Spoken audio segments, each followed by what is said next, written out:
నమస్తే, welcome to మనం TV. నేను యాంకర్ సిరి. ప్రస్తుతం మనతో పాటు ప్రముఖ ఆధ్యాత్మికవేత్త వాస్తు జ్యోతిష్య పండితులు కేఎస్ఆర్ గారు ఉన్నారు. ఆయనతో మాట్లాడదాం. గురుగారు నమస్కారం. గురుగారు, ఇప్పుడు ఒక ధర్మ సందేహం ట్రెండింగ్లో ఉన్న టాపిక్ కూడా చాలా మందికి ఉన్న సందేహం ఏంటి అని అంటే, కొంతమంది ఇప్పుడు అన్ని వ్లాగ్స్ చేస్తూ ఉంటారు కదా, ఇంట్లో జరిగే పనులన్నీ యూట్యూబ్లో కావచ్చు, ఇన్స్టాగ్రామ్లో పెడుతూ ఉంటారు. అవి చూసి కొంతమంది స్నానం చేయకుండా గడప కడగకూడదు, గడప కడగడం కూడా ఇంటి లోపల కూర్చొని మాత్రమే గడపను కడగడమైనా ముగ్గేయడమైనా చెయ్యాలి, ఇలాగే ఉండాలి అని చెప్తూ ఉంటారు. ఇది ఎంతవరకు నిజమంటారు? మీరేమంటారు గురుగారు? తప్పకుండా, ఖచ్చితంగా. ఎందుకంటే లక్ష్మీదేవికి మనం ఆహ్వానం పలకటం లాంటిది. అంటే ఇప్పుడు గృహలక్ష్మి అంటాం. అంటే గృహలక్ష్మి అంటే ఏంటి? దాని అర్థం గృహిణికి ఉండే బాధ్యతలు ఏవైతే ఉంటాయో వాటిని ఎవరైతే సక్రమంగా నిర్వహిస్తారో వాళ్ళని మాత్రమే గృహలక్ష్మిలు అనాలి. సో ప్రతి ఒక్కరిని కూడా గృహలక్ష్మిని అనలేం. పెళ్ళి అయిపోయింది కదా అని చెప్పి గృహలక్ష్మి అనలేం. ఆ గృహలక్ష్మి అనే పదం, దానికి ఉన్న విలువ అనేది ఏదైతే వాళ్ళు ఆచరిస్తారు, అలాంటి వాళ్ళు మాత్రమే గృహలక్ష్మిలు. కానీ మిగతా వాళ్ళంతా గృహిణులు అంతవరకే. అంటే గృహిణి అంటే పెళ్ళైన అమ్మాయి అని అంతవరకే. కానీ గృహలక్ష్మిగా మనం ఉండాలి అంటే కనుక ఖచ్చితంగా ఇలాంటి మీరు అడిగినవి ఏమైనా సరే శాస్త్రీయబద్ధంగా, అంటే బొట్టెట్టుకోవటం అనుకోండి. తర్వాత ఇప్పుడు ప్రస్తుతం మనకి ఉన్న ఏదైతే మీరు అడిగిన టాపిక్ ఏదైతే ఉందో అది దాని ప్రకారం అయితే మనం ఖచ్చితంగా ఇంటి నుంచి బయటికి మనం పంపిస్తాం కనుక ముందు ఇంటి నుంచే, లోపల నుంచే మనం తుడుచుకుంటూ రావటం అనేది జరగాలి. అంటే అక్కర్లేనివన్నీ బయటకు వదిలేస్తాం, కావాల్సినవన్నీ మనం తెచ్చుకుంటాం. సో అందుకని మనం మూలలో కూడా తుడిచి చివరికి ఏం చేస్తాం, దాన్ని ఫైనల్గా బయటకు వదిలేస్తాం.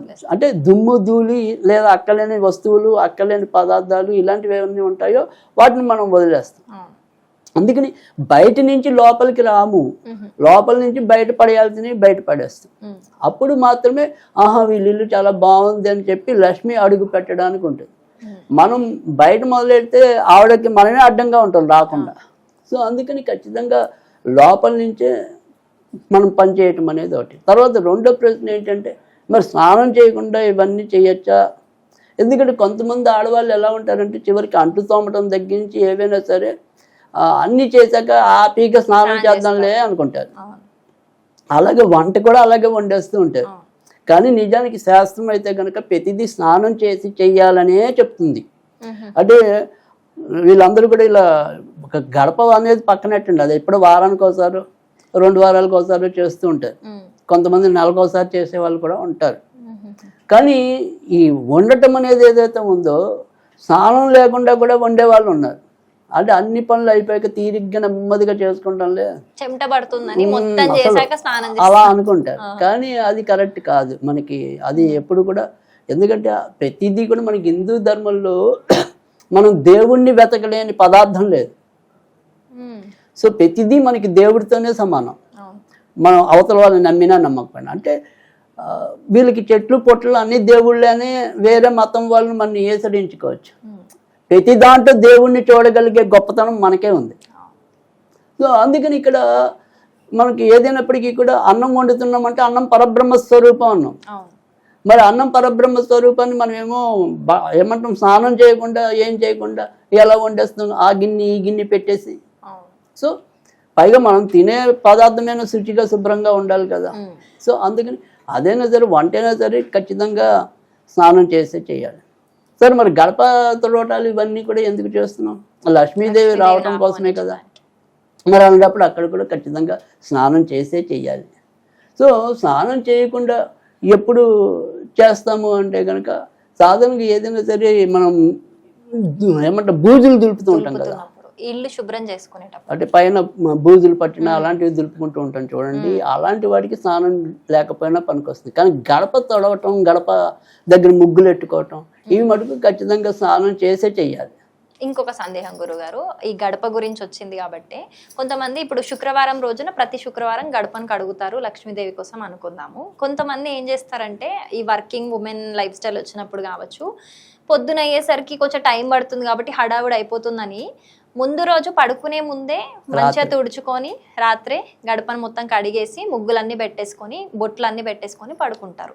రేపు పొద్దున్న లేచి ఇంకా స్నానం చేసినాక డైరెక్ట్ పూజ చేసుకుంటారు. అలా చేసుకోవచ్చా?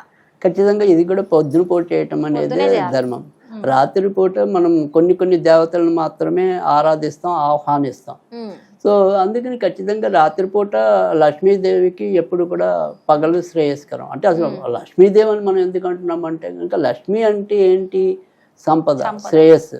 అంతేగాని ఆ సంపద శ్రేయస్సు దుర్గాదేవి అయినా ఇవ్వచ్చు, సరస్వతి దేవి అయినా ఇవ్వచ్చు, ఎవరైనా ఇవ్వచ్చు. కానీ వీటన్నిటినీ కూడా మనం లక్ష్ములు అంటున్నాం. సో అందుకని లక్ష్మీదేవి ఎప్పుడు కూడా పగటిపూట ఉండే దేవత. అంటే మనకి ఎప్పుడైనా సరే వెలుగుని ప్రసాదించే దేవత, అది చీకటి కాదు కదా.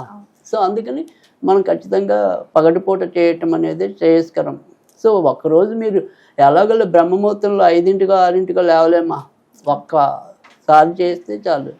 అంతేగాని రాత్రిపూట మనకి సమయం కలిసి వస్తుందంటే సరే, మరి పెద్దానికి అలా ఏదో ఒకటి మనం అలా చెప్పుకుంటూ పోతే కనుక ఏది మనం పూర్తిగా ఆచరించలేం. సో కానీ ఆచరించగలగాలి. ఇప్పుడు మన వీలుని బట్టి కాదు కదా శాస్త్రం అన్నది. మనం అలా మన వీలుని బట్టి మనం రాజ్యాంగాన్ని మార్చుకోవడానికి అవుతుందేమో కానీ సనాతన ధర్మాన్ని మార్చుకోవడానికి అవుతుంది. చాలా బాగా ఎక్స్ప్లెయిన్ చేశారు. ధన్యవాదాలు గురుగారు.